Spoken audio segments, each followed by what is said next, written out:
বাঁশের বাঁশি না শোনা? বাঁশের বাঁশি বল কানাই। এই সামান্য একটি বাঁশ তোর হাতে কি?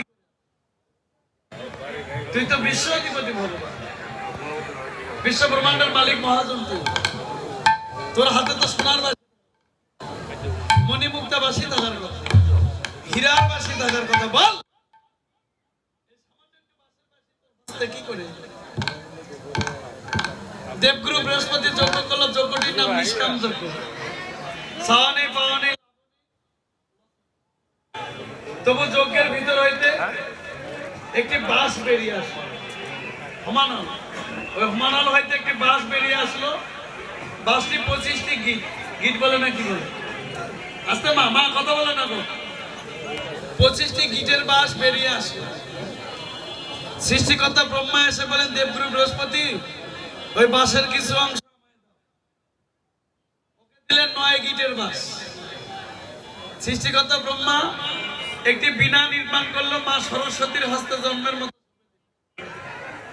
এর জন্য সরস্বতীর হস্তের বীণা কৃষ্ণ বলে বাজে। দেবের দেব মহাদেব এসে বলে, ওই বাঁশের কিছু অংশ আমায় দাও। ওকে দিলেন 7 গিটের বাঁশ। দেবের দেব মহাদেবের হাতের কত হলো? 9 আর 7 16। রামচন্দ্র বলেন, দেবগুরু বৃহস্পতি বাঁশের কিছু অংশ আমায় দাও। ওকে দিলেন 5 গিটের বাঁশ। রামের গান্ডিক ধনুক নির্মাণ হলো। কত হলো? 21। অর্জুন এসে বলেন, দেবগুরু বৃহস্পতি ওই বাঁশের কিছু অংশ আমায় দাও। ওকে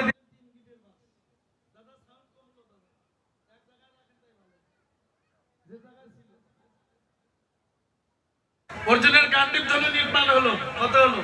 24। বাকি থাকলো কত? 25-এর মধ্যে 24 গেলে 1।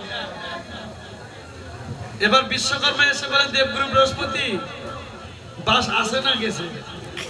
বলেন 1 গিট আছে। বলেন আমায় দাও। ওই 1 গিট দিয়ে করলো 9টি। মেপে দেখলেন 4 যোগ 4 কত হলো? 8। অষ্টআঙ্গুল বাঁশের বাঁশি আছে। বাঁশি সবার যার যার হাতে অষ্টআঙ্গুল। এ বাঁশি বাঁশি নয়, বাঁশির সন্ধান যদি পেতে চাও, গুরুর চরণে আশ্রয় নাও, তবে জগৎবাসীকে তুমি দর্শন পাবে।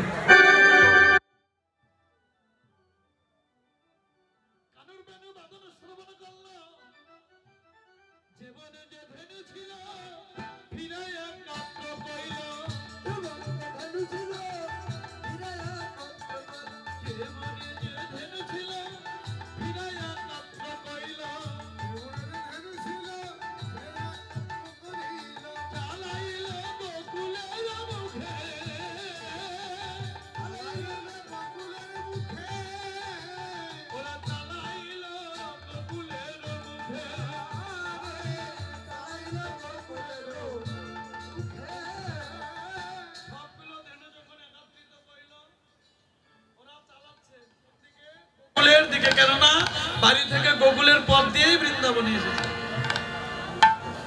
চালাচ্ছে কি করে?